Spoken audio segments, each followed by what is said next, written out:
I'm Ernest Hernandez. This is my wife, Kelly Hernandez. I'm Megan LaValley. I'm Nick LaValley. And we're originally from Bakersfield, California.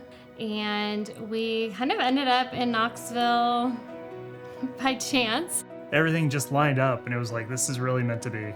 This is where we're supposed to be.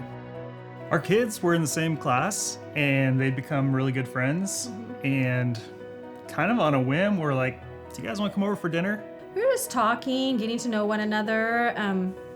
I like to call everybody sister, so I asked immediately, are you a believer? And she just mentioned that she was born and raised Catholic. And I said, oh, my husband and I were also. And she said, so have you found a church out here? And I said, yes, in fact, we go to Concord. She was kind of, well, that's not a Catholic church. And they invited us to come to church that Saturday for the night before Easter. We'd been invited to church before by other people. There was just something about that moment in time that we were ready for something different. You know, our faith had been challenged. We were, not in a great headspace, like wondering, have we made the right decision? Have we not? Lacey started coming on Wednesdays, I think last fall, and we kind of chalked it up as just wanting to see friends and get out of the house. When she got baptized, it was like, we could just see just the glow, the smile, the happiness, and honestly, I just felt like kind of jealous. Like I want that. I want to experience what you're going through right now. Like that seems like an amazing event in your life. And then our son got baptized here right after CQ, and it was like, this just all feels right.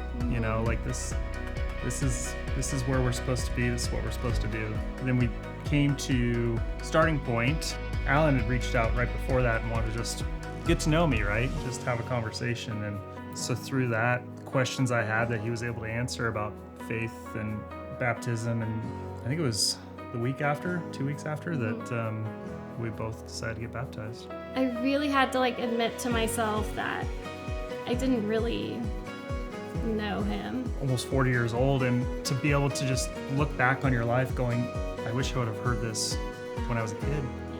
But I'm glad I'm hearing it now because this was the beginning.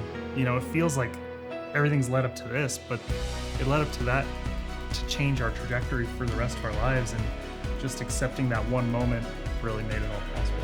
Every step of the way, every challenge, every setback, every doubt, it's like he had this amazing plan, and we're so grateful that our children listened. They took their own journey, but along the way they helped us, and they introduced us to people like the Hernandezes who extended that invitation, and if it wasn't for that, we wouldn't be here.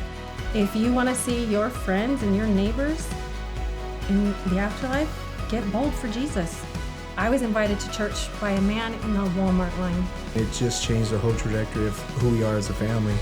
And it was just by him being able to plant that seed. You don't know when someone may need that invite, and they may show up that Sunday.